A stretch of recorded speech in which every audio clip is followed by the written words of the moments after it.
পরে স্যার আসলেন। আমরা সকলে সালাম দিলাম। স্যার সালামের জবাব দিয়ে বলতে লাগলেন, প্রিয় শিক্ষার্থী বন্ধু, তোমরা ইতিমধ্যে অবগত হয়েছে যে তোমাদের কলেজে একটা ইংলিশ টিচার জয়েন করবে। আমাদের এই কলেজের নীতি অনুযায়ী যদি কোনো টিচার জয়েন করে, তাহলে আমরা সেই টিচারকে একটা অনুষ্ঠানের মাধ্যমে অভ্যর্থনা জানাই। এবারও এটার ব্যতিক্রম হবে না। কবে জয়েন করবে স্যার? আগামী 22 তারিখে কলেজে একটা প্রোগ্রাম আছে, আর সেদিন তোমাদের নতুন টিচার জয়েন করবেন। তোমাদের এই কথাগুলো বলার উদ্দেশ্য হলো, তোমরাই হলে এই কলেজের সিনিয়র, সকল কিছু করার দায়িত্ব তোমাদেরই থাকে। এক কথায় তোমরা এই কলেজটাকে মাতিয়ে রাখো। আর এইবারে যে অনুষ্ঠান হবে, এটার আয়োজন কিন্তু তোমাদেরই করতে হবে। এই অনুষ্ঠানে সকল কিছুর দায়িত্ব থাকবে তোমাদের ক্লাসের ফার্স্ট বয় শাহিদ হাসান শাহের উপর। আর আমি আশা করি এই কাজে কোনো অবহেলা করবে না। শাহিদ, দাঁড়াও। আমি দাঁড়িয়ে গেলাম। প্রিন্সিপাল স্যার বললেন, তোমার কি এই কাজে কোনো সমস্যা আছে? না স্যার, কোনো সমস্যা নেই। গুড। আজকে 18 তারিখ, আর বাকি 3 দিন যা করার ভালোভাবে করবে। তাহলে তোমরা যাও। আশাই, তুমি আমার সাথে দেখা করবে। ঠিক আছে স্যার। আমরা সবাই হলরুম থেকে বের হয়ে ক্লাসে গেলাম। সব ক্লাস শেষ করে প্রিন্সিপাল স্যারের রুমে গেলাম। May I come in sir? Yes, আসো। আমি ও রুমের ভেতরে গেলাম। স্যার আমাকে বললেন, শাহিদ শোনো, তোমাকে কিন্তু সব দায়িত্ব দেওয়া হয়েছে।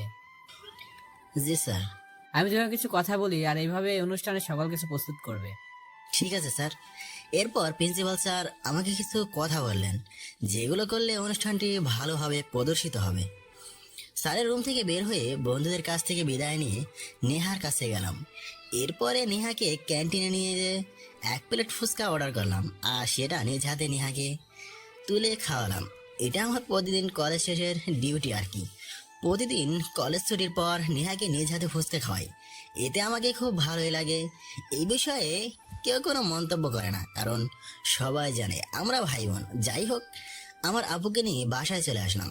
বাসায় এসে গোসল করে নামাজ পড়লাম। নেহা নামাজ পড়ে। নামাজ পড়ে 2 ভাই বোন একসাথে লাঞ্চ করতে বসলাম। আমি আমার আব্বুকে তুলে খাইয়ে দিচ্ছি, আর আব্বু আমাকে তুলে খাইয়ে দিচ্ছে। খাওয়া দাওয়া শেষ করে আপুর রুমে যেয়ে ওকে ঘুম পাড়িয়ে দিয়ে আমি আমার রুমে এসে ঘুমিয়ে পড়লাম। বিকেলে ঘুম থেকে উঠে ফ্রেশ হয়ে আসরের নামাজ পড়ে আপুর রুমে গেলাম। যে দেখি আপু নামাজ পড়তেছে। এরপরে দুইজনে হালকা নাস্তা করে গাড়ি নিয়ে বের হলাম এতিমখানায়। আর হ্যাঁ, আমি একটা এতিমখানা তৈরি করেছি। সেটা আজ থেকে প্রায় 8 থেকে 9 মাস আগে। এতিমখানা তৈরি করার আগে আমি আর নেহা দুজনে বিকেলের দিকে ঘুরতে গিয়েছিলাম একটা লেকের পাড়ে। সেখান থেকে ফিরে আসতে রাত প্রায় 9টার বেশি বেজে গিয়েছিল। আর তখন ছিল শীতকাল। শীতকালে রাত 9টা মানে অনেক রাত। বাইক নিয়ে আসতেছি, হঠাৎ নজর পড়লো কয়েকটা পথশিশুর উপর। আমি বাইক নিয়ে ওদের কাছে গেলাম। বয়স হয়তো বা 6-7 এরকম হবে। রাস্তার ধারে শুয়ে আছে আর শীতে কাঁপতেছে। তাদের কাছে একটা করে পাতলা কাপড় আছে। তাদের গায়ের সাথে অন্যজনেরা লেপ্টে আছে, তবুও তারা শীতের সঙ্গে পেরে উঠতে পারতেছে না। পাশেই একটা বাচ্চাকে দেখে চমকে উঠতেছিলাম, কারণ তার গায়ে কোনো কাপড়ই ছিল না, শুধু পরনে যেটা ছিল সেটাই আছে। একে তো সে ছোট বাচ্চা, তার থেকে 4-5 বছর হবে, তারপরেও গায়ে কিছুই নেই, আবার প্রচন্ড শীত, যার ফলে কাঁপতেছে। এটা দেখে আমি আর স্থির থাকতে পারলাম না। আমার গায়ের জ্যাকেট খুলে ওই বাচ্চাটাকে পরিয়ে দিয়ে সেখান থেকে নেহাকে নিয়ে বাসায় চলে আসলাম। রাতে ডিনার করার সময় নেহাকে বললাম, নেহা, আমি একটা সিদ্ধান্ত নিয়েছি। কি সিদ্ধান্ত ভাইয়া? এই পথ শিশুদের জন্য একটা এতিমখানা তৈরি করতে চাই। এত ভালো সিদ্ধান্ত ভাইয়া। হুম। তারপরে এতিমখানা তৈরির উদ্যোগ নেই, আর আল্লাহর রহমতে সেটাতে সফল হই। ওই পথ শিশু সহ মোট 40 জন ছেলে মেয়ে আছে আমার এই এতিমখানায়। যাই হোক, নেহাকে নিয়ে আমি এতিমখানায় গেলাম। গাড়ি থেকে নেমে চকলেটের একটা বক্স হাতে নিয়ে ভেতরে ঢুকলাম। আমাকে দেখে আমার মেয়ে মিম দৌড়ে এসে আমার কোলে উঠে বসলো। বাবাই, তুমি এতেছো? হ্যাঁ মামুনি, আমি এসেছি। আমার জন্য তিনি এতেছো? আমার আম্মুর জন্য আমি চকলেট এনেছি। সত্যি? আমার চুন্দর বাবা। আন্নি, তুমি কেমন আছো? ভালো আছি। আমার আম্মুটা কেমন আছে? আমিও ভালো আছি। আম্মু, তোমার ভাইয়া আপুদের ডেকে নিয়ে এসো। আত্মা বাবাই। মিম ওদের ডাকতে চলে গেল। অবাক হওয়ার কিছুই নেই। মিম আমার মেয়ে। এটা নিয়ে 8 মাস আগে একটা বোরকা আর হিজাব পরা মহিলা এসে এই বাচ্চাকে এখানে নিয়ে আসে। এই মহিলাটি কোনো কথা না বলে বাচ্চাটিকে আমার কোলে দিয়ে চলে যায়। বাচ্চাটি ছিল খুব সুন্দর। তখন তার বয়স ছিল 4 মাসের মতো।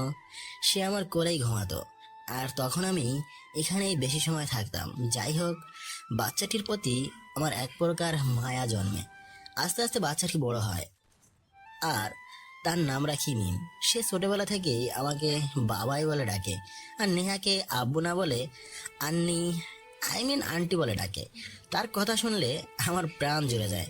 সেজন্য আমি এখানে দিনে 2 থেকে 3 বার আসি।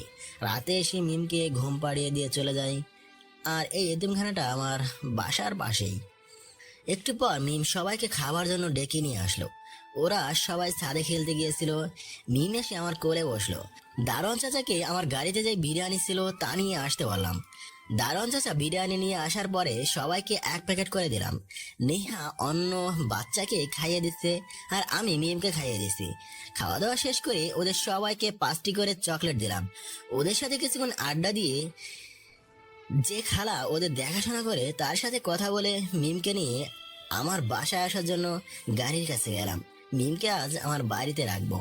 গাড়িতে ওঠার সময় হঠাৎ করে আমার মাথাটা ঘুরে আসলো। এরপরে আমার আর কিছুই মনে নেই। চোখ খুলে দেখি আমি একটা রুমে শুয়ে আছি। রুমটা আমার কাছে অপরিচিত মনে হলো। চারপাশে তাকিয়ে বুঝলাম এটা হাসপাতালের রুম। জানালা দিয়ে বাইরে তাকিয়ে দেখে বুঝতে পারলাম সকাল হয়েছে। আবার কিছু শহরে পাখি যেমন কাক ইত্যাদি পাখি ডাকতেছে। আমার শরীরের দিকে লক্ষ্য করে দেখি দুজন আমার 2 হাত ধরে শুয়ে আছে। তারা দুজন হলো নেহা আর মিম। আমি একটু নড়ে উঠতেই নেহা জেগে উঠলো। আমার দিকে তাকিয়ে আমাকে জড়িয়ে ধরে কান্না করতে লাগলো। আমি মাথায় হাত বুলিয়ে বললাম, এই পাগলি বোন আমার, কাঁদিস কেন? নেহা ফুপিয়ে ফুপিয়ে কান্না করতে থাকলো। ভাইয়া, তুমি ছাড়া এই পৃথিবীতে আমার আর কেউ নেই। তোমার কিছু হলে আমি কিভাবে থাকবো, কিভাবে বাঁচবো? আল্লাহর রহমতে আমার কিছুই হবে না বোন। আমাদের দুজনের কথায় আমার মেয়ে ঘুম থেকে উঠে বলল। আমার মেয়ে আমাকে জড়িয়ে ধরে কান্না করতে করতে বলল। বাবাই, তুমি ঠিক আছো? আমি ওর চোখের পানি মুছে দিয়ে বললাম, হ্যাঁ, আমার আম্মু আমার কাছে থাকলে আমি সব সময় ভালো থাকি। মিম আমার কপালে গালে চুমু খেতে খেতে বলল, বাবাই, তুমি যেন আমারে ঠেলে দেও না। আমি তোমালে থালা থাকবো না। তোমার মতো থেও আমালে থুলে খাওয়ায় না, তেও আমারে ঘুলতে নিয়ে দেয় না। আমারে ঠেলে দেও না বাবাই। আমি আর কি বলবো, নিজের কান্না আর ধরে রাখতে পারলাম না। আমি আমার মেয়েকে জড়িয়ে ধরে অজস্র চুমু দিতে দিতে বললাম, আমি কখনো আমার আম্মুকে ছেড়ে যাব না। আমার আপু আমার হাত ধরে কান্না করতেছে, আর আমার মেয়ে আমাকে জড়িয়ে ধরে কান্না করতেছে। এরা দুজন আমাকে এত ভালোবাসে, তা আজকের দিনটা না আসলে বুঝতেই পারতাম না। তারা আমার রক্তের সম্পর্কে কেউ না, তারপরও তারা আমাকে পাগলের মতো ভালোবাসে। অথচ যাদের সাথে আমার রক্তের সম্পর্ক তারাই আজ আমাকে ছুঁড়ে ফেলে দিল। হয়তোবা এটাই দুনিয়ার টিকে থাকার একটা পরীক্ষা। যাই হোক, বেশ কিছুক্ষণ পরে আমার আপু আর মেয়ে কান্না বন্ধ করলো। এখনো জড়িয়ে ধরেই আছে। নেহাকে দেখে মনে হচ্ছে রাতে কিছু মুখে দেয়নি। তাই আমি আপুকে বললাম, আপু তুই মনে হয় রাতে কিছু খাসনি, এখন ফ্রেশ হয়ে নে, আমি খাবার অর্ডার করতেছি। খাবার অর্ডার করলাম। আপু আর কিছু না বলে ফ্রেশ হতে গেল। আপু যেতেই ডাক্তার রুমে প্রবেশ করলো। আমি আমার মেয়েকে বললাম, আম্মু তুমি একটু ওঠো, তোমরা সবাই উঠে বসবে, ডাক্তার এসেছে। আমার কথা শুনে আমার মেয়ে আমার বুক থেকে উঠে পাশে বসলো। আমি উঠে বসতেই আমার হাত শক্ত করে জড়িয়ে ধরলো। ডাক্তার আমার কাছে এসে বলল, এখন কেমন বোধ করতেছেন? আলহামদুলিল্লাহ। আমার কি হয়েছিল? স্যার, আপনি গত কয়েক সপ্তাহ ধরে রেগুলার ভাবে চেক আপ করেননি। আর গতকাল মনে হয় আপনি কোনো বিষয়ে উত্তেজিত বা চিন্তিত হয়ে পড়েছিলেন, যার ফলে আপনার ব্রেনে এক প্রকার চাপ পড়ে আর আপনি সেন্সলেস হয়ে পড়েন। আমি কি আজকে বাসায় যেতে পারবো? হ্যাঁ পারবেন, কিন্তু সতর্কতা অবলম্বন করে আপনাকে চলতে হবে আর নিয়মিত চেক আপ করতে হবে। ঠিক আছে। নেহা ফিরে এসে আসলো। ডাক্তারকে দেখে বলল, কেমন আছেন ডাক্তার? আলহামদুলিল্লাহ, তুমি কেমন আছো? আলহামদুলিল্লাহ। ভাইয়াকে কি আজকে বাসায় নিয়ে যেতে পারবো? হ্যাঁ পারবেন, তবে সতর্কভাবে চলতে হবে, যেন কোনোভাবে উত্তেজিত না হয়। ঠিক আছে। ডাক্তার চলে যাওয়ার পরে বয়সে খাবার দিয়ে গেল। আমি উঠে ফ্রেশ হতে গেলাম। ফ্রেশ হয়ে এসে দেখি আমার মেয়ে আর আপু একটা প্লেটে খাবার নিয়ে বসে আছে। বুঝতে পারলাম আমার কলেজা দুটো আমার হাতে খাওয়ার জন্য বসে আছে। আমি যে ওদের কাছে বসতেই আমার আম্মু এসে আমার কোলে উঠে বসলো। আমি আর কথা না বাড়িয়ে দুজনকে খাইয়ে দিলাম, নেহাও আমাকে খাইয়ে দিচ্ছে। এটা দেখে আমার আম্মু বলল, বাবাই, আমিও তোমাদের খাইয়ে দিব। না আম্মু, তুমি আমাকে খাইয়ে দিতে পারবে না, তুমি এখন ছোট, আগে বড় হও। না বাবাই, আমি পারবো। আন্নি তোমালে খাইয়ে দিতে, আমিও দিব। আচ্ছা আম্মু দাও। এরপরে আমার মেয়ে আমাকে তার ছোট ছোট হাত দিয়ে বিরিয়ানি আমার মুখে তুলে দিচ্ছে। খাওয়ানোর সময় তার ছোট হাত দিয়ে আমার গালে এবং নাকে খাবার লেগেই যাচ্ছে। এটা দেখে আমার মেয়ের হাসি আর আটকায় গিয়ে ফোকলা দাঁত দিয়ে খিলখিল করে হাসতেছে। আমার মেয়ের হাসি যেন মুক্তা ধরতেছে।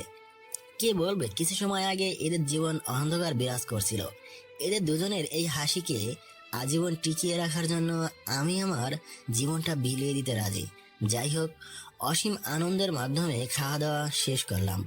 ওদের দুজনকে নিয়ে বাসায় চলে আসলাম। বাসায় এসে ফ্রেশ হয়ে কলেজে যাওয়ার জন্য রেডি হলাম। নেহাকে বললাম, আপু আজকে তুই কলেজে যাস না, আর আমার আম্মুকে দেখে রাখিস। ঠিক আছে ভাইয়া, তাড়াতাড়ি ফিরো। আচ্ছা। কোথা থেকে আমার মেয়ে দৌড়ে এসে জড়িয়ে ধরে বলল, বাবাই, তুমি কোথায় যাবে? কলেজ যাবো আম্মু। আটটা দাও, আর আটার সময় আমার জন্য চকলেট আনবে। ঠিক আছে আম্মু, আর কোনো দুষ্টমি করবে না। আটটা বাবাই। বলেই কপালে একটা চুমু দিয়ে আমার কোল থেকে নেমে গেল। কলেজে এসে ক্লাস করে অনুষ্ঠানের জন্য প্রয়োজনীয় কিছু কাজ করে বাসায় আসলাম। শরীরটাও বেশ ভালো নেই। বাসায় এসে কলিং বেল বাজাতেই আমার আম্মু এসে দরজা খুলে দিয়ে আমাকে জড়িয়ে ধরে বলল, বাবাই, আমার জন্য কি এনেছো? পকেট থেকে চকলেট বের করে দিতে দিতে বললাম, আমার আম্মু আমাকে আনতে বলেছে, আমি না নিয়ে এসে পারি। চকলেট নিয়ে আমাকে জড়িয়ে ধরে বলল, আমার বেত বাবাই। এই বলে কোল থেকে নেমে চিৎকার করে বলতে লাগলো, আন্নি আন্নি, দেখো, আমার বাবাই আমার জন্য চকলেট নিয়ে এসেছে, তুমি নিবে? না আম্মু, তুমি খাও। না আন্নি, তুমি একটা নাও, না হলে লাগ তুলবো। ওরে বাবা, আমার আম্মুটা দেখছি রাগও করতে জানে। তোমাকে আর রাগ করতে হবে না, দাও একটা আমি নিচ্ছি। এই তো চুন্দল আন্নি।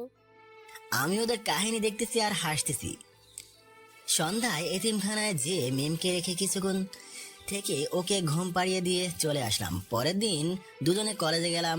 ক্লাস করে বাইরে এসে দেখি নেহাদের ক্লাসের একটা বাজে ছেলে নেহাকে বলতেছে। ওর কথা শুনে নেহা কাঁদতেছে, আর ছেলে মেয়েরা পাশে দাঁড়িয়ে মজা নিচ্ছে। আমি যে ওখানে এসেছি তা ওরা কেউ জানে না। আমার সাথে আমার বন্ধুরা ছিল, তারা মারামারির জন্য এক্সপার্ট। আমি আর কোনো কথা না বলে ওই ছেলেগুলোর উপর ঝাঁপিয়ে পড়লাম, সাথে আমার বন্ধুরাও। ওদের ইচ্ছে মতো পিটাইলাম। আর আপনারা হয়তো জানেন, আমি আগে থেকেই অন্যায় অত্যাচার সহ্য করতেই পারি না।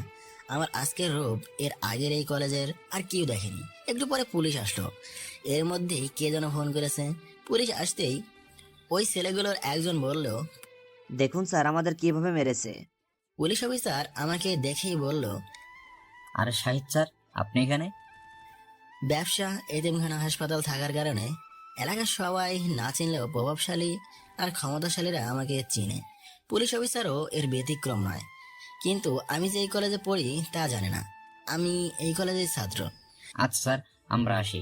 এই, এদের গাড়িতে উঠাও। পুলিশ অফিসার সবার মুখের দিকে তাকিয়ে দেখলো সবাই কিছুটা হতাশার মধ্যে আছে, তাই বললেন, তোমরা হয়তো ভাবতেছো আমি ইনাকে অ্যারেস্ট করলাম না কেন। শুনুন, ইনি হলেন সেই শাহিদ হাসান শাহী যিনি অন্যায়ের প্রতিবাদ ছাড়া কাউকে মারে না। ইনি হলেন সেই শাহিদ হাসান শাহী যিনি কয়েক মাস আগে নিজের টাকায় গরিব পথ শিশুদের জন্য এতিমখানা তৈরি করেছেন। আরও আছে তার অবদান, আশা করি তোমরা বুঝতে পেরেছো। পুলিশের কথা শুনে সবাই অবাক। আমি বললাম, একটা কথা সবাই কান খুলে শুনে রাখো, আজ কেউ যদি কোনো মেয়েকে আর বিশেষ করে আমার বোনকে বাজে কথা বলে, তার চোখ আমি তুলে নিব, সে যেই হোক, মনে থাকে যেন। এরপরে বন্ধুদের বিদায় দিয়ে নেহাকে নিয়ে বাসায় চলে আসলাম। দুপুরে একসাথে লাঞ্চ করে অফিসে গেলাম। এমডি সাহেবের সাথে কিছু কথা বলে হিসাবটা নিয়ে হাসপাতালে গেলাম। হাসপাতালে যে সবকিছু দেখে শুনে বাসায় আসলাম। বিভিন্ন কাজের মধ্যে দিয়ে গেল 3 দিন। আজকে কলেজে নতুন ম্যাম আসবে আর অনুষ্ঠান শুরু হবে দুপুর 12টায়। নেহাকে নিয়ে কলেজে গেলাম। যাওয়ার পরে ডেকোরেশন থেকে শুরু করে সবকিছু ভালোভাবে দেখে নিলাম, যাতে কোনো ধরনের সমস্যায় পড়তে না হয়। এতপর দীর্ঘক্ষণ অপেক্ষা করার পরে চলে আসলো সেই আনন্দদায়ক মুহূর্ত, মানে নতুন ম্যাম। স্টেজে ওঠার সময় আমি আর আমার বন্ধুরা স্টেজের সামনে চেয়ারে বসে থেকে বিভিন্ন দিকে লক্ষ্য করতেছি। হঠাৎ প্রিন্সিপাল স্যার বললেন, প্রিয় শিক্ষার্থীবৃন্দ, আমরা আজ এখন সেই সময় উপনীত হয়েছি যেটার জন্য আমরা এই বিশাল আয়োজনের ব্যবস্থা করেছি। এখন আমাদের নতুন টিচার স্টেজে আসবেন, আর তাকে বরণ করে নেওয়ার জন্য আমি স্টেজে আসার জন্য অনুরোধ করছি এই কলেজের ছাত্র শাহিদ হাসান শাহীকে। শাহিদ হাসান শাহী, তুমি কোথায় আছো? এই মুহূর্তে স্টেজে উপস্থিত হও। আমি আর দেরি না করে স্টেজে উঠে গেলাম। আমি নিচের দিকে তাকিয়ে ফুলের তোড়াটা ঠিক করতেছি। একটু পরে ছাত্রছাত্রীরা তালি দিতে লাগলো। বুঝলাম কেউ একজন স্টেজে উঠতেছে। ভাবলাম ম্যাডাম হবে। এখন নতুন ম্যামকে বরণ করে নেওয়ার জন্য শাহিদ হাসান শাহীকে অনুরোধ জানাচ্ছি। আমি ফুলের তোড়া হাতে নিয়ে পেছনে ফিরে নতুন ম্যামের দিকে তাকাতেই অবাক হয়ে গেলাম। আমার মুখ দিয়ে আর কোনো কথাই বের হচ্ছে না। গায়ের লোমগুলো খাড়া হয়ে গেল। এ আমি কাকে দেখতেছি? এটা কি করে সম্ভব? ম্যাম আর কেউ নাই, ম্যাম হলো আমার এক্স গার্লফ্রেন্ড সামিয়া। সামিয়া আমার দিকে অবাক দৃষ্টিতে তাকিয়ে আছে। সামিয়াও হয়তো ভাবতেছে আমি এখানে কেন। শাহিদ হাসান শাহীকে আমি আবারও অনুরোধ করছি টিচারকে বরণ করে নেওয়ার জন্য। প্রিন্সিপাল স্যারের কথায় আমার ধ্যান ভাঙলো। আমি কাঁপা কাঁপা হাতে সামিয়াকে ফুলের তোড়া দিয়ে যত তাড়াতাড়ি সম্ভব হয়েছে স্টেজ থেকে নেমে আসলাম। আমাকে এইভাবে নেমে আসতে দেখে উপস্থিত শিক্ষক এবং শিক্ষার্থীরা কিছুটা অবাক হয়ে গেল। আমি স্টেজ থেকে নেমে এসে ক্যাম্পাসের বকুল গাছের নিচে বসে পড়লাম। এখানে কেউ নেই এখন, তেমন নিরিবিলি পরিবেশ নয়। একটু দূরেই সাউন্ড বক্স বাজতেছে, আর এই সাউন্ড বক্সের মাধ্যমে ভেসে আসতেছে সামিয়া নামের অবিশ্বাসীর কথা। সামিয়ার লেকচার দেওয়ার পরে প্রিন্সিপাল স্যার কিছুক্ষণ লেকচার দিলেন, তারপরে অনুষ্ঠান শেষ করে দিলেন। আমি বসে থেকে ভাবতেছি যে সামিয়া এখানে কেন? সামিয়া কি আমাদের ইংলিশ ম্যাম? আর সে এখানে এবার কেন জয়েন করলো? সেই স্বার্থপর শহর তো ভালো ভালো কলেজ ছিল। না, আর ভাবতে পারতেছি না, মাথাটা ব্যথা করতেছে। হঠাৎ করে কে যেন আমার কাঁধে হাত রাখলো। পেছনে ফিরে দেখি ইকবাল আমার কাঁধে হাত রেখে আছে। সাকিব আর রিয়াদ ইকবালের পাশে দাঁড়িয়ে আছে। ইকবাল আমাকে বলল, শাহিদ, তোর কি হয়েছে? এখানে একাই বসে আছিস কেন? না রে দোস্ত, তেমন কিছু হয়নি, মাথাটা একটু ব্যথা করতেছে। আচ্ছা চল, তোকে ডাক্তারের কাছে নিয়ে যাই। আমি ঠিক আছি।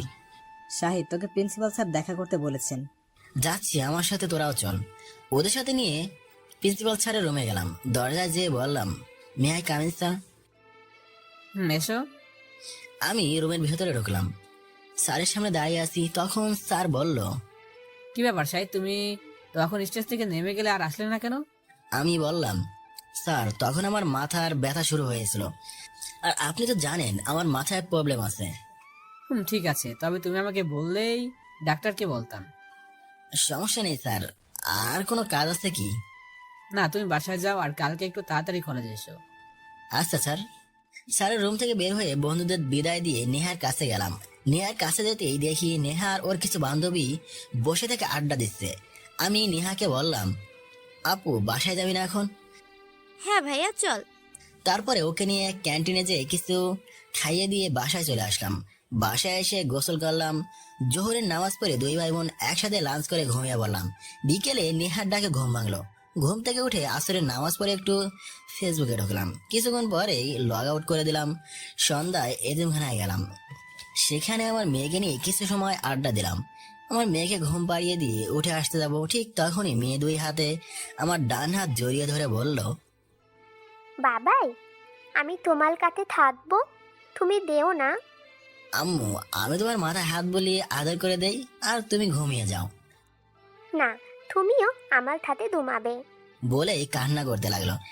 আমি আমার মেয়ের কান্না সহ্য করতে না পেরে ওকে নিয়ে আমার বাসায় আসলাম। আর আমি এই এতিমখানায় ঘুমাতে পারবো না, এটা বেশ কয়েকটি কারণ আছে।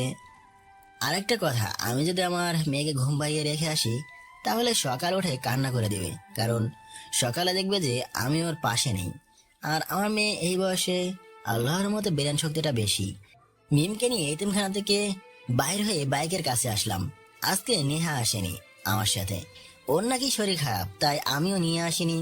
যাই হোক, আমি বাইকে উঠে আমার মেয়েকে আমার সামনে বসিয়ে নিলাম। ছোট বাচ্চা পেছনে বসিয়ে রাখা উচিত নয়। এরপরে মেয়ের সাথে গল্প করতে করতে বাসায় চলে আসলাম। বাসায় এসে কলিং বেল বাজাতে নেহা এসে দরজা খুলে দিল। মিম নেহাকে দেখে আমার কোল থেকে নেমে ওর আন্নিকে জড়িয়ে ধরে বলল, আন্নি, আজকে আমি তোমাদের কাছে থাকবো। ঠিক আছে আম্মু, এসো। এরপর সবাই একসাথে মানে নেহা, মিম আর আমি একসাথে ডিনার করতে বসলাম। মিম আগে খেয়েছে, তারপরেও নাকি আমার সাথে খাবে। আমার মেয়ে তো খাবে না, আমার সাথে শুধু দুষ্টুমি করবে। খাওয়া দাওয়া শেষ করে নেহা ওর রুমে ঘুমাতে গেল, আর আমি আমার মেয়েকে নিয়ে আমার রুমে ঘুমাতে আসলাম। রুমে এসে আমি শুয়ে পড়তেই আমার মেয়ে আমার বুকে মাথা রেখে শুয়ে পড়ল। আমি ওর মাথায় হাত বুলিয়ে দিয়ে বিভিন্ন গল্প শোনাচ্ছি, আর সে আমার গল্প শুনে ফোকলা দাঁত দিয়ে হাসতেছে। একটু পরে দেখি আমার মেয়ে আর হাসতেছে না, নড়াচড়া করতেছে না। ফোনে ফ্ল্যাশ জ্বালিয়ে দেখি মেয়ে আমার পরম সুখে ঘুমাচ্ছে। আমি ওর মাথায় হাত বুলিয়ে দিচ্ছি।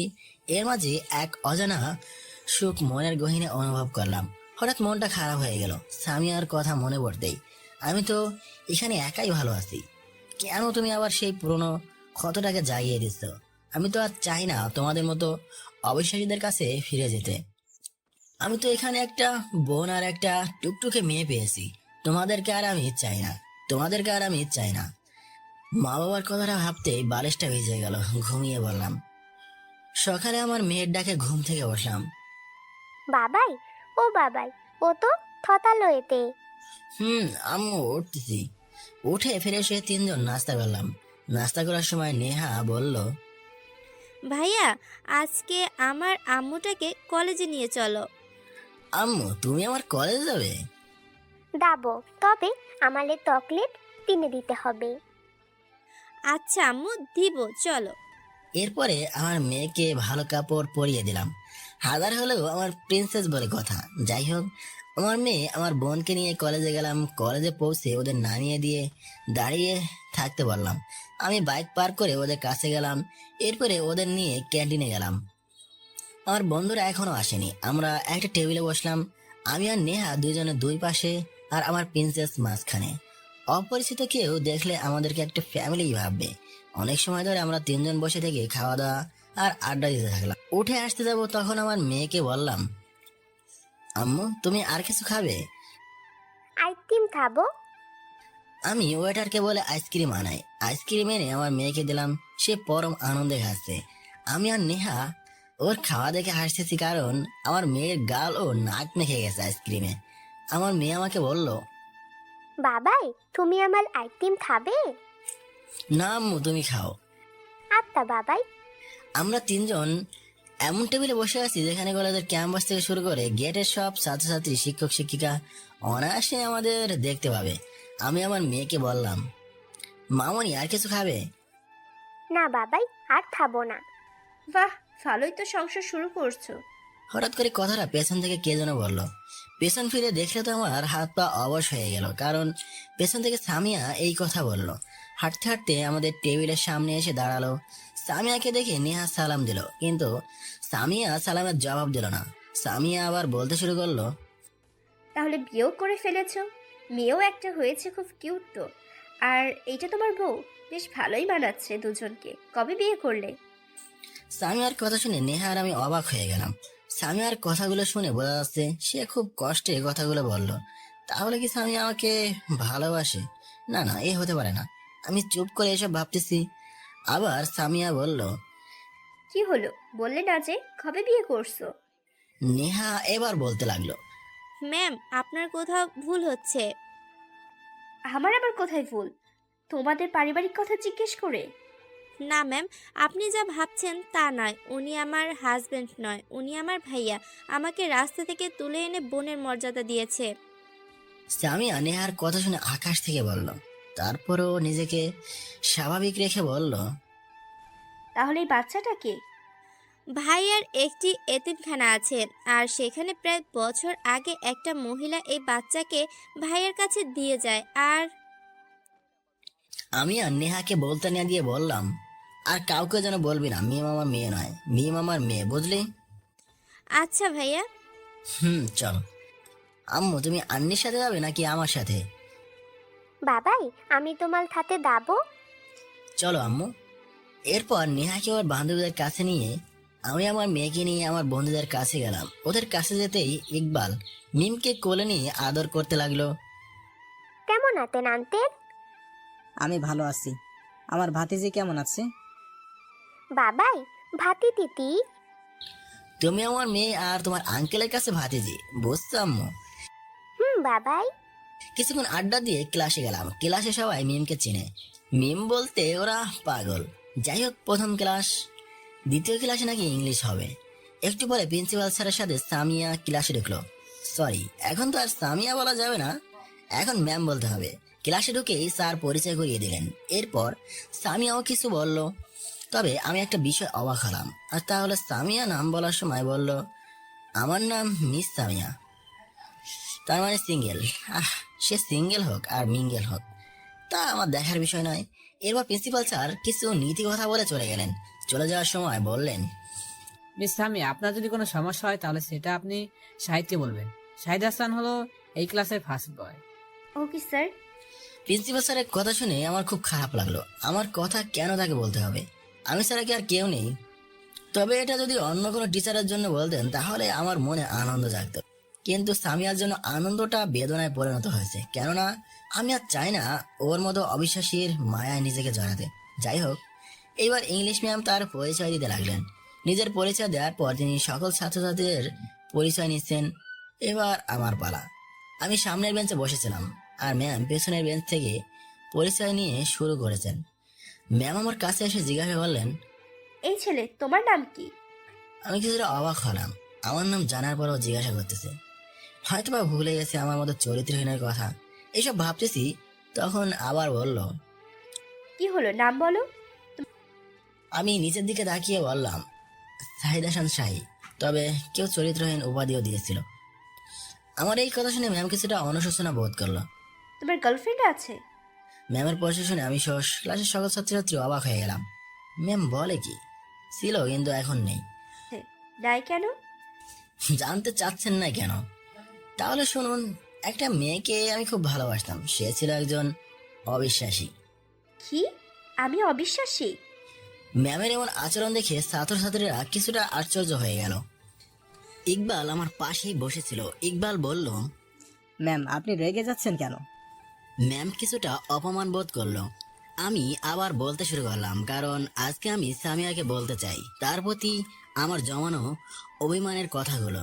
বলতে গেলে সেই ছিল আমার বর্তমান, সেই ছিল আমার ভবিষ্যৎ। তাকে ছাড়া আমি অন্য কোনো মেয়ের প্রতি চোখ তুলেও তাকাইনি।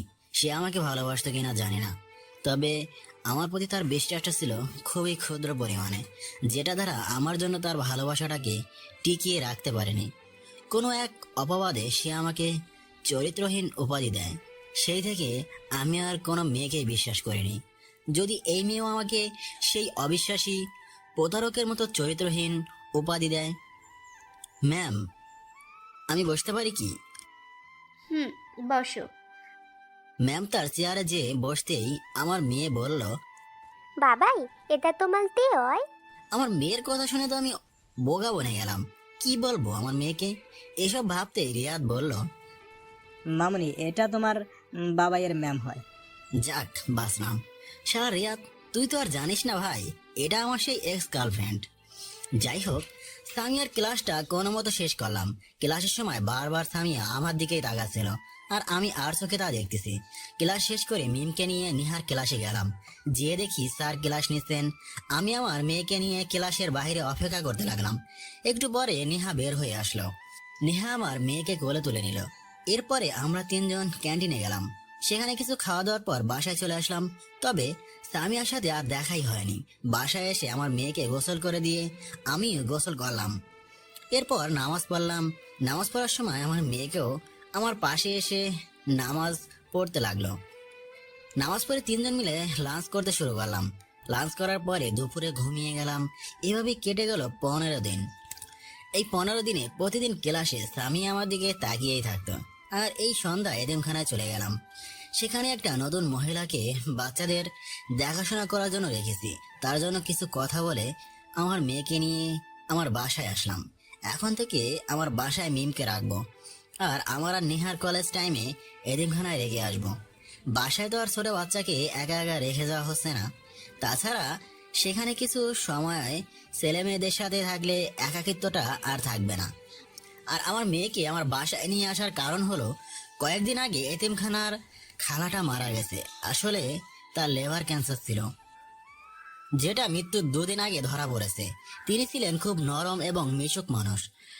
তার কোনো সন্তান না থাকায় সে এতিমখানায় ছেলে মেয়েদের নিজের সন্তানের মতোই দেখতেন। আর আমার মেয়ে ছিল এতিমখানায় বয়সের দিক থেকে সবচেয়ে ছোট। এখন এই মহিলা যদি আগের মহিলার তুলনায় বিপরীত হয় তাহলে মুশকিল। আর এজন্য আমার মেয়েকে আমার বাসায় নিয়ে আসলাম। অপরদিকে সামিয়া ভাবতেছে, আসলে কি শাহিদ রূপার সাথে এরকম কাজ করার চেষ্টা করেছিল? আর শাহিদ এখানে কেন? না, এটার রহস্য আমাকে বের করতে হবে। এটা জানার জন্য আমাকে নেহাকে জিজ্ঞেস করাটা প্রয়োজন। কালকে কলেজে যেয়ে জিজ্ঞেস করব। আমি নেহা আর আমার মেয়ে একসাথে ডিনার করে রাতে ঘুমিয়ে গেলাম। পরের দিন সকালে নাস্তা করে কলেজের জন্য বের হলাম। মিমকে সাথে নিয়ে ওকে এতিমখানার বাচ্চাদের কাছে রেখে এসে নেহা আর আমি কলেজে গেলাম। কলেজে পৌঁছে নেহাকে ওর বান্ধবীদের কাছে দিয়ে আমি আমার বন্ধুদের সাথে আড্ডা দিয়ে ক্লাসে গেলাম। সামিয়া নেহাকে খুঁজতে খুঁজতে হয়রান। হঠাৎ দেখে নেহা আসতেছে। এই তো নেহা আসছে। নেহা, তোমার সাথে আমার একটা পার্সোনাল কথা আছে। জি ম্যাম, বলুন। নেহা, তোমার ভাইয়ের সম্পর্কে আমাকে কিছু বলবে? আচ্ছা, আমার ভাইয়ের সম্পর্কে কি জানতে চাইছেন আপনি? এখানে নয়, তুমি আমার অফিস রুমে এসো। আচ্ছা ম্যাম, চলুন। সামিয়া অফিস রুমে যেয়ে, আচ্ছা নেহা, আমার জানা মতে তোমার ভাইয়ের কোনো বোন নেই, তাহলে? সামিয়াকে আর বলতে না দিয়ে নেহা বলল, আপনি জানতে চাচ্ছেন আমি তাহলে কোথায় থেকে আসলাম? আপনি ঠিকই ভেবেছেন। আমার ভাইয়া আমাকে একটা হাসপাতাল থেকে নিয়ে এসে বোনের মর্যাদা দিয়েছে। ওহো, তোমার ভাইয়ের মা বাবা কে? আমার ভাইয়ার বাবা হলেন এদেশের টপ ব্যবসায়ী, আর তার একটি হাসপাতালও আছে। আজ থেকে প্রায় 1.5 বছর আগে ভাইয়ার বাবার মৃত্যুবরণ করে, আর সেই সময় থেকে ভাইয়া এসব দেখাশোনা করে। তুমি কবে থেকে তোমার ভাইয়ের সাথে আছো? 1 বছরের বেশি থেকে। কিন্তু ম্যাম, আপনি এসব কেন জানতে চাচ্ছেন? না, তেমন কিছু নয়। কি ব্যাপার ম্যাম, সামথিং সামথিং নাকি? বেশি পেকেছো। আপনার যদি সাহায্যের প্রয়োজন হয় তাহলে আমাকে বলবেন।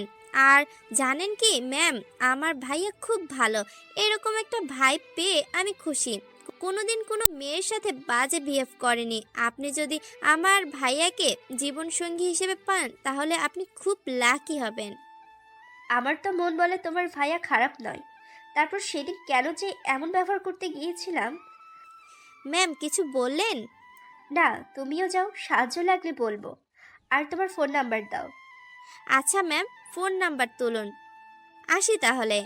দাও। আচ্ছা। নেহা সামিয়ার রুমে থেকে যাওয়ার পরে সামিয়া হাতে কলম ঘোরাচ্ছে আর ভাবতেছে, নেহার কাছে তো আমি কিছু জানতে পারলাম, তবে শাহিদের বাবাকে কিভাবে আসলো এখানে এটা জানতে হবে। আর এটা জানার জন্য এমন কারোর কাছে যেতে হবে যে শাহিদের ব্যাপারে সব কিছু জানে। কে হতে পারে এটা? কে হতে পারে? ওহো, প্রিন্সিপাল স্যার বলতে পারবেন।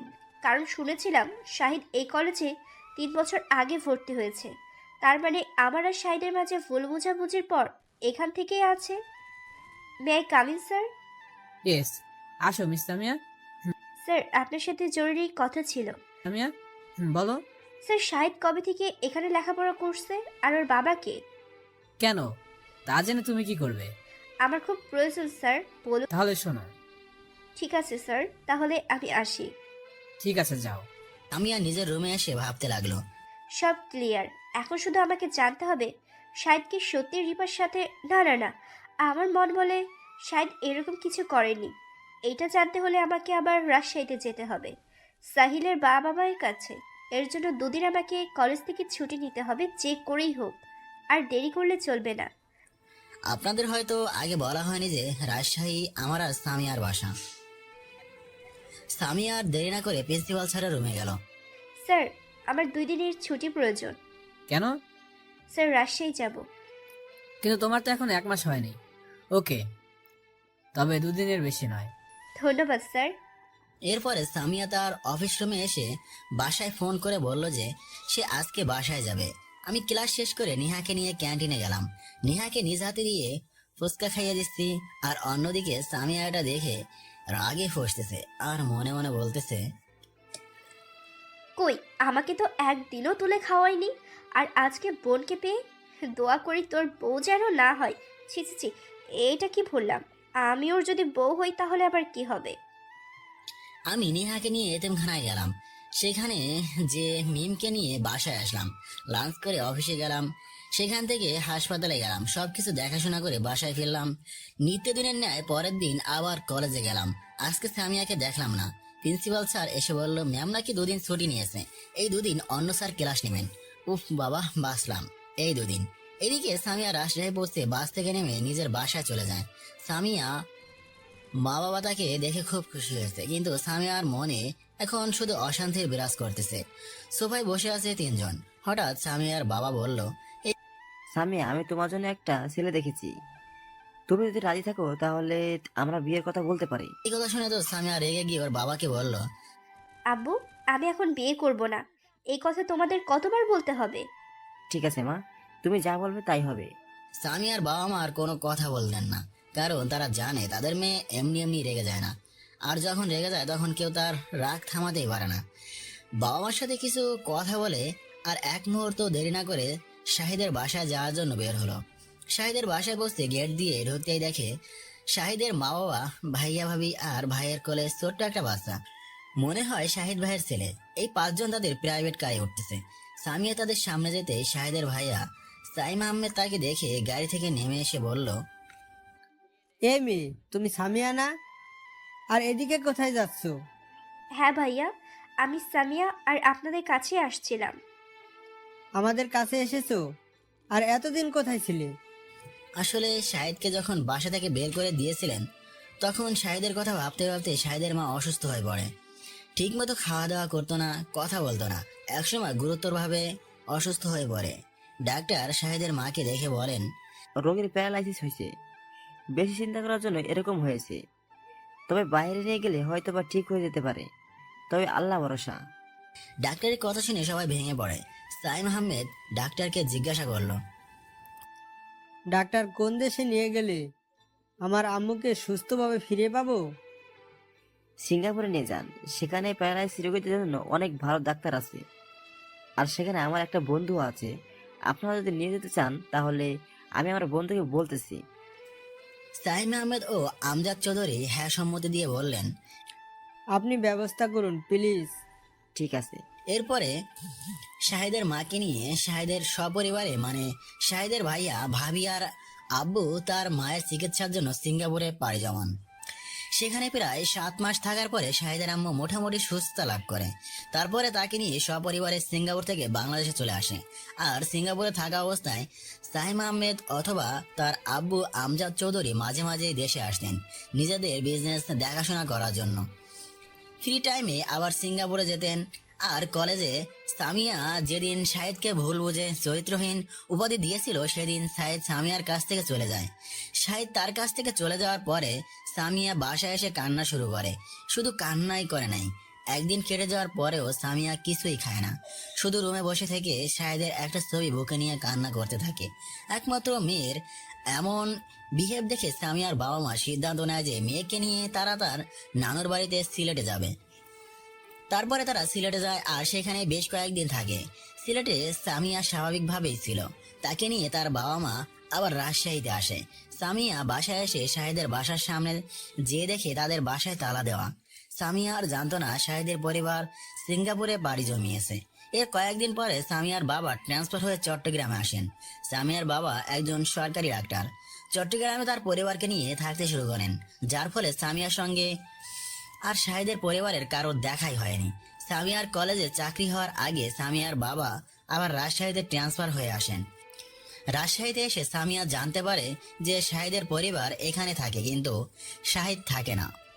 তবে সামিয়া আর শাহিদের কোনো খোঁজখবর নেয়নি, কারণ শাহিদের প্রতি সামিয়ার একটা ঘৃণা তৈরি হয়েছিল।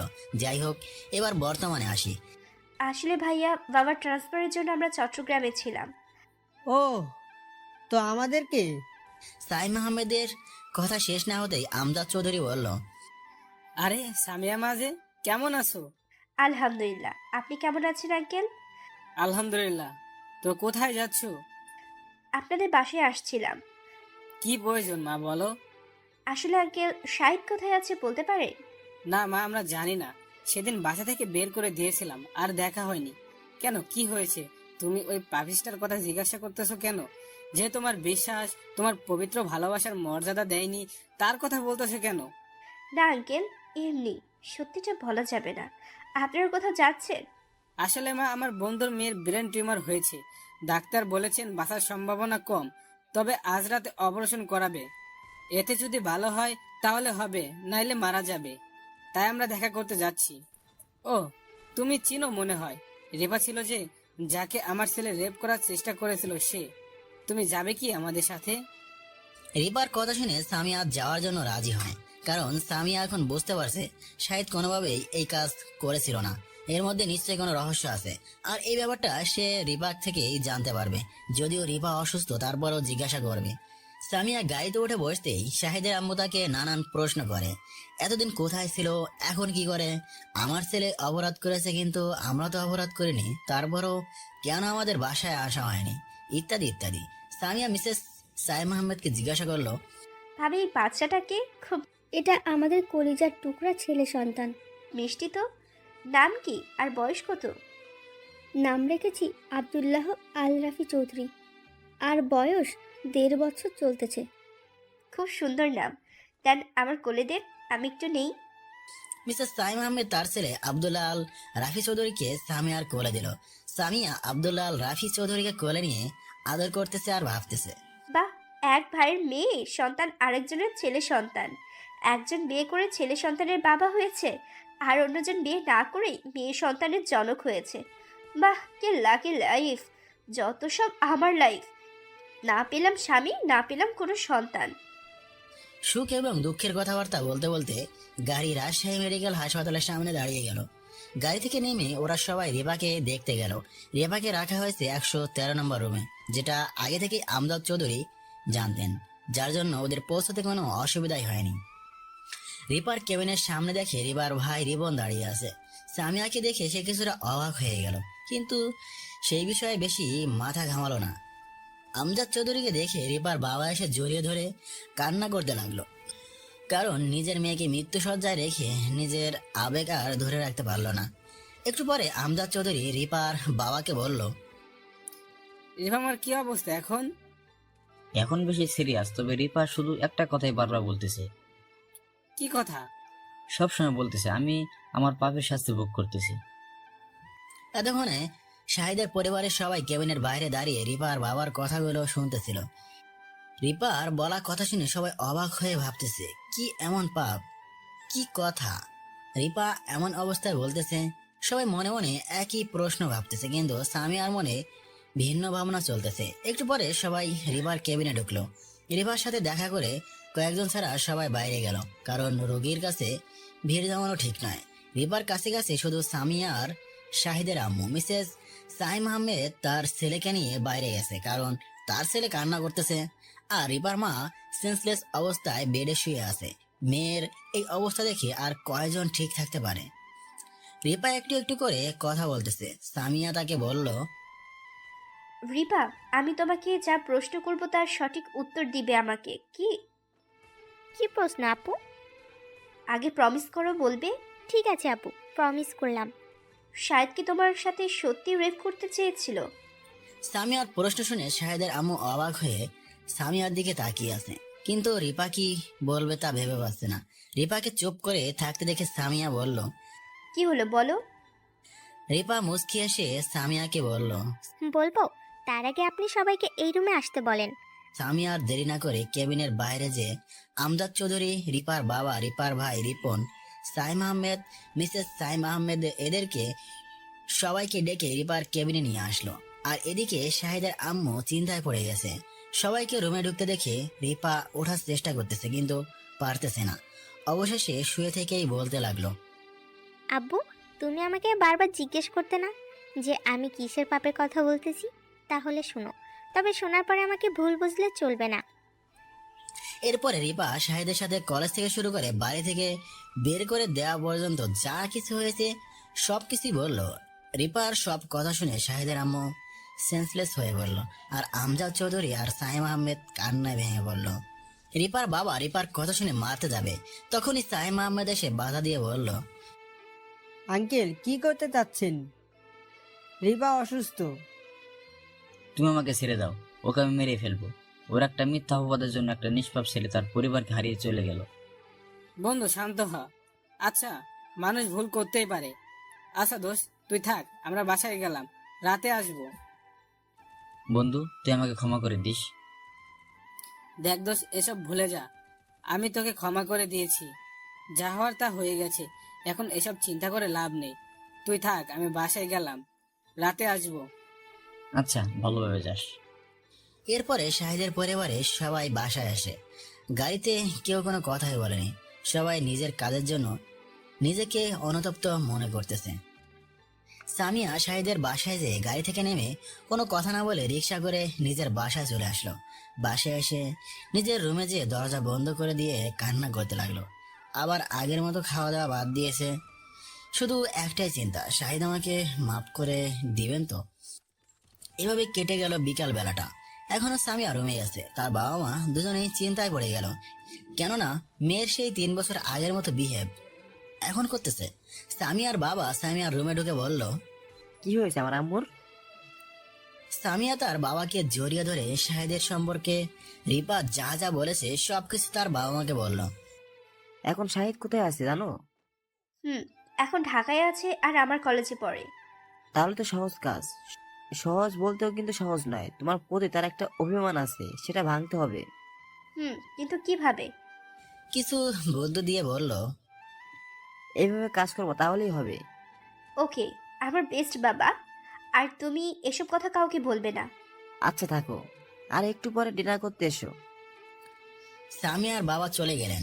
রাতেই সামিয়া ফোন বের করে নেহাকে ফোন দিয়ে শাহিদের কথা জিজ্ঞাসা করলো। পরের দিন সকালে সামিয়া ঢাকাতে রওনা দেবে। শাহিদের পরিবারে সবাই বিষণ্ণ মন নিয়ে যে যার রুমে বসে আছে। সবার একই চিন্তা, শাহিদকে কোথাও পাওয়া যাবে। আর শাহিদের আম্মুর অবস্থাও খারাপের দিকে যাচ্ছে। শুধু শাহিদের কথাই বলতেছে। আমি আমার মেয়ে নেহা এই 3 জন আজকে একটা পার্কে গিয়েছিলাম। সন্ধ্যায় এসে বাসায় পৌঁছলাম। রুমে এসে আমার মেয়েকে ফ্রেশ করে দিয়ে আমিও ফ্রেশ হলাম। ফ্রেশ হয়ে ফোনটা পকেট থেকে বের করে দেখি রাফি 5 বার ফোন দিয়েছে। সাইলেন্ট মোডে রাখার জন্য বুঝতেই পারিনি। আর আপনারা হয়তো বা জানেন না বা বলাই হয়নি যে রাফি আর সিবাদের সাথে আমার মাঝে মাঝে এই ফোনে কথা হতো। তবে ওদের আমি এই কথা অন্য কাউকে বলতে নিষেধ করেছি। যাই হোক, আমি রাফিকে ফোন দিলাম। একবার টো করে শব্দ হতে ফোন রিসিভ হলো। আসসালামু আলাইকুম দোস্ত, কেমন আছিস? ওয়ালাইকুম আসসালাম, আলহামদুলিল্লাহ। তুই কেমন আছিস? ভালো না রে। কেন? এক্স গার্লফ্রেন্ড যখন ম্যাম হয় তখন কেমন করে ভালো থাকি। কি? তার মানে সামিয়া তোর? এই একদম হাসবি না। আচ্ছা শোন, তোকে যে কারণে ফোন দিয়েছিলাম, বল। আজকে সামিয়াকে তোদের বাসায় দেখলাম। কি? শুধু তাই নয়, তোর বাবার সাথে গাড়িতে কোথায় যেন গেল। ও, কোথাও মনে হয় যাবে। রাফির সাথে কথা বলে ফোন রেখে দিলাম। পরের দিন কলেজে গেলাম। আজকেও সামিয়া আসেনি। কি যে ভালো লাগতেছে। ক্লাস করে নেহাকে নিয়ে এতিমখানায় চলে গেলাম। সেখান থেকে মিমকে নিয়ে বাসায় আসলাম। পরের দিন একটু দেরিতে ঘুম ভাঙলো, তাও আমার মেয়ের ডাকে। ঘুম থেকে উঠে কলেজে যাওয়ার জন্য বের হলাম। আমার মেয়েও বায়না ধরেছে আমার সাথে কলেজে চকলেট খাবে। আসলে আমার সাথে কলেজে গেলে সবাই আদর করে, চকলেট দেয়। ছোট বাচ্চা তো এগুলোর জন্য যাওয়ার জন্য চাহিদা করে। 3 জন মিলে কলেজে গেলাম। আমরাই কলেজের টপার স্টুডেন্ট, কারণ আমরা এক পরিবারের থেকে 3 জন একসাথে কলেজে যাই। কলেজে যেয়ে প্রথমে ক্লাস করলাম। দ্বিতীয় ক্লাস আমার এক্স এর।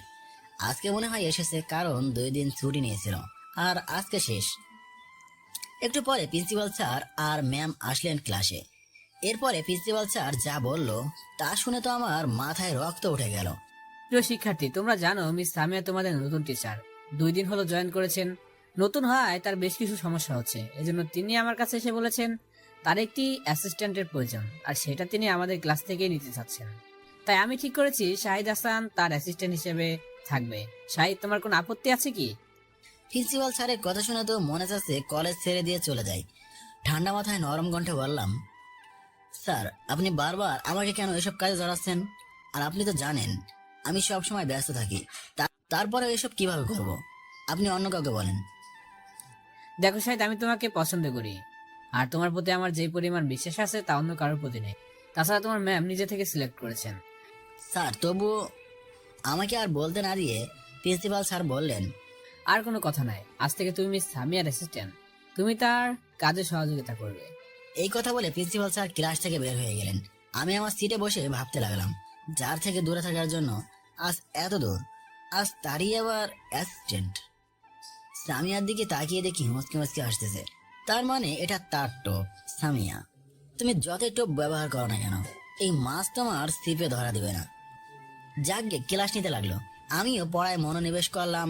হঠাৎ সাকিব আমার পেছনে বসে থেকে আমার পিঠে গুতাচ্ছে আর বলতেছে, মামা ট্রিট কখন দিবি? কিসের ট্রিট দেব? তখন রিয়াদ বলল, বোঝো না তুমি কচি খোকা, তাই না? সুন্দরী ম্যাডামের অ্যাসিস্ট্যান্ট হচ্ছ, তাহলে তো আমাদের ট্রিট দিতেই হবে। আমি দিতে পারবো না। পারবি না মানে? সাকিব একটু জোরে বলায় ম্যাম শাকিলের কথা শুনতে পেয়েছে। টেবিলের উপর বই রেখে আমাদের কাছে এসে বলল, এ কি হয়েছে? এখানে এত কথা হচ্ছে কেন?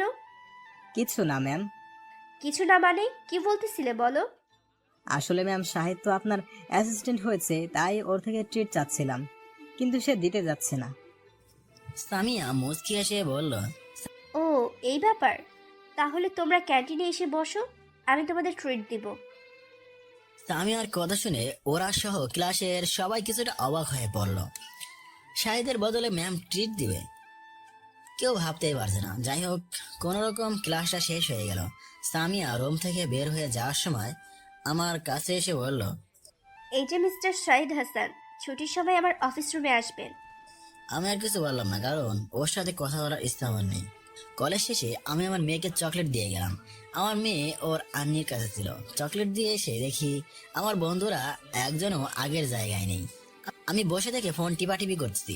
10 মিনিট হওয়ার পরেও ওদের আসার কোনো নামগন্ধ নেই। একটু পরে ওরা 3 জন আসলো। কিরে, তোরা কোথায় গিয়েছিলি? ভাবি ট্রিট দিতে চেয়েছিল, সেটা খাইতে গেছে। ইকবালের কথা শুনে চমকে উঠলাম। ভাবি মানে সব জেনে গেছে নাকি? আর সামিয়া কি ওদের সব বলেছে? এদেরকে আগে জিজ্ঞাসা করি। ভাবি মানে কার কথা বলতেছিস? আরে ভাই, ম্যাম যদি তোকে ভালোবাসে আর বিয়ে করে, তাহলে তো আমাদের ভাবি হবেই। ও তাই বল, বাসলাম। নইলে এরা যদি জানতে তাহলে আমাকে পচাবে। ম্যাম আমাকে ভালোবাসতে যাবে কেন? আমি ভালোবাসবো কেন? আর কোনোদিন ভাবি বলবি না। আরে শালা, ভালো না বাসলে তোর জন্য সে অন্য কাউকে খাওয়াতো, আবার সেটা তারই অ্যাসিস্ট্যান্টের ট্রিট হিসেবে। আমি মনে মনে ভাবলাম, ইকবালও তো ঠিক বলেছে। তাহলে স্বামী আমাকে ভালোবাসে কি? না না, কোনো মতেই আমি গলে যাব না। কিরে, কি ভাবতেছিস? কিছু না। দোস্ত, তোকে ভাবি সরি ম্যাম যেতে বলেছিল যে। তোরা বাসায় যা, আমি গেলাম ম্যামের রুমে। অনিচ্ছা থাকা সত্ত্বেও গেলাম। দরজার কাছে যেয়ে বললাম, মে আই কাম ইন? এসো। আর আমার রুমে আসতে তোমার অনুমতি লাগবে না, বুঝছো? চরিত্রহীন ছেলে আমি, আমার তো অনুমতি নিতেই হবে। শাহিদের কথা শুনে সামিয়ার বুক বাঁধলো, তবুও নীরবে সহ্য করলো, কারণ এর থেকে বেশি কষ্ট শাহিদকে সে দিয়েছে। বাই দ্য ওয়ে ম্যাম, আমাকে কি কাজ করতে হবে বলুন? তোমাকে কোনো কাজ করতে হবে না, তুমি চেয়ারে বসো। না না ম্যাম, আমি চরিত্রহীন ছেলে। আপনার সাথে বসে থেকে আপনার কি ক্ষতি না করি তা তো বলা যায় না। সামিয়া অস্ত্রবাজা নয়নে আমার দিকে তাকিয়ে থেকে বলল, প্লিজ শাহিদ, আমাকে ক্ষমা করে দাও। সিসি ম্যাম, আপনি কেন আমার কাছে ক্ষমা চাচ্ছেন? সবাইকে আমি ক্ষমা করে দিয়েছি। তাহলে আমার হঠাৎ আমার মেয়ে সামিয়ার রুমে ঢুকে দৌড়ে সামিয়ার কাছে যেয়ে বলল, মামনি মামনি, তুমি কি বলতে থো? আমার মেয়ের কথা শুনে আমি তো আকাশ থেকে বললাম, বলে কি এই বাচ্চা মেয়ে? এতক্ষণে মিম আমাকে লক্ষ্যই করেনি। সামিয়ার কোলে উঠে বসে সামনে তাকাতেই আমাকে দেখতে পেল। আমাকে দেখতে পেয়ে সামিয়ার কোলে থেকে নেমে আমার কাছে আসলো। আমি মিমকে কোলে তুলে নিতেই মিম বলল, দানো বাবাই, আমাল মামনি আমালে এত দুলো চকলেট দিয়েতে। আমি আমার মেয়ের কথা শুনে কিছুটা খুশি হলাম সামিয়ার প্রতি, আরো বেশি রেগে গেলাম নেহার প্রতি। কেন সে আমার মেয়েকে অপরিচিত ব্যক্তির কাছে পাঠিয়েছে? যদিও সামিয়া অপরিচিত নয়, তবুও আমি আমার মেয়েকে ধমক দিয়ে বললাম, কে বলেছে উনি তোমার মামনি? আন্নি বলেতে। আন্নি বলেছে তাই তুমি বলবে? আর চকলেট নিয়েছো কেন? আমার ধমক শুনে আমার মেয়ে কান্না করতে লাগলো। আমি তাকে বুকে জড়িয়ে নিলাম। তখন সামিয়া বলল, প্লিজ মিমকে তুমি কিছু বলো না, সে তো ছোট বাচ্চা, যা বলার আমাকে বলো। আমি আর কিছু না বলে মিমকে নিয়ে সামিয়ার রুম থেকে বের হয়ে নেহার কাছে গেলাম। নেহার কাছে যেয়ে নেহাকে জিজ্ঞাসা করলাম, নেহা তুই মিমকে কি বলেছিস? কি ভাইয়া, আমি তো কিছু বলিনি। কিছু বলিসনি? তাহলে ইংলিশ ম্যামকে মামনি বলে ডাকলো কেন? আমার এমন আচরণ নেহা কোনোদিন দেখেনি, যার ফলে আজকে নেহার চোখের কোণায় পানি এসে গেছে। তখন নেহা বলল, আসলে ভাইয়া, আমি আর কিছু বলতে না দিয়ে চোখের পানি মুছে দিয়ে কপালে একটা চুমু দিয়ে ওদের দুজনকে নিয়ে ক্যান্টিনে আসলাম। কি করব, বর্তমানে ওরা দুজনেই আমার পৃথিবী। ওদের চোখের পানি আমার সহ্য হয় না। যাই হোক, ক্যান্টিনে কিছু খাওয়ার পরে ওদেরকে নিয়ে বাসায় আসলাম। বাসায় এসে গোসল করে নামাজ পড়লাম। তিনজন একসাথে লাঞ্চ করতে বসলাম। বসতেই অফিসের এমডি সাহেব ফোন দিল। আমি রিসিভ করতে এমডি সাহেব বললেন, আসসালামু আলাইকুম স্যার, আজকে একটু আপনাকে অফিসে আসতে হবে। ওয়ালাইকুম আসসালাম। কেন, কিছু হয়েছে নাকি? একটু সমস্যা হয়েছে, আপনি আসলে ভালো হতো। ঠিক আছে, কয়টায় যাব?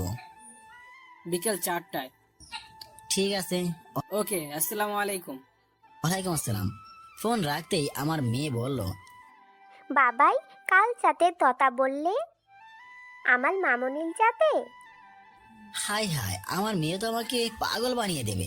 অফিসের এমডির সাথে কথা বললাম আর তিনি বলতেছেন তার মামনির কথা। আল্লাহ, আমার মেয়ের মাথায় মামনির ভূত ঢুকালো কোথা থেকে? না আম্মু, অফিসের এমডির সঙ্গে। ও আচ্ছা আম্মু, তোমার কি মামুনি লাগবে? মান্নি। তাহলে তোমার বাবাইকে বলো। বাবাই আমার একটা মামনি আনে দিবে? ঠিক আছে মামনি, তোমার জন্য একটা মামনি আনবো। এখন আমার ভালো আম্মুর মতো খাও। আচ্ছা, কিন্তু বাবাই আমার মামনি যে আমি নিয়ে আনবো। এটুকু মেয়ে বলে কি? তুমি কোথায় পাবে? আজকে আমালেদের চকলেট দিয়েতে তোলে নিয়ে আদল তোলেতে, সেটাই আমার মামনি। মেয়ের কথা শুনে আমার গলায় ভাত আটকে গেল। নেহা আমাকে পানি এগিয়ে দিয়ে বলল, আহা ভাইয়া, এখন খাও, পরে না হয় ভাবির কথা ভেবো। তোর ভাবিকে কোথায় পেলি? কে আবার? মিমের মামুনি। দেখে গেছিস? দেখো ভাইয়া, তোমার বয়স হয়ে যাচ্ছে, আবার মিমেরও তো একটা মামুনির প্রয়োজন, প্লাস আমার তো ভাবি লাগবেই। তাহলে তুমি এমন করছো কেন? নিয়ে আসো না। আমার কথা তোকে ভাবতে হবে না, তুই খা তাড়াতাড়ি।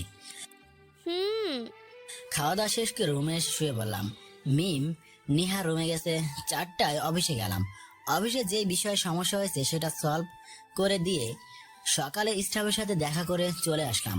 অপরদিকে সামিয়া ভাবতেছে, আজকে আমার কলেজাটা অনেক রেগে গিয়েছে, না জানি নেহাকে কি বলল।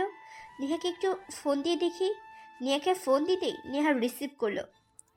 আসসালামু আলাইকুম ম্যাম, কেমন আছেন?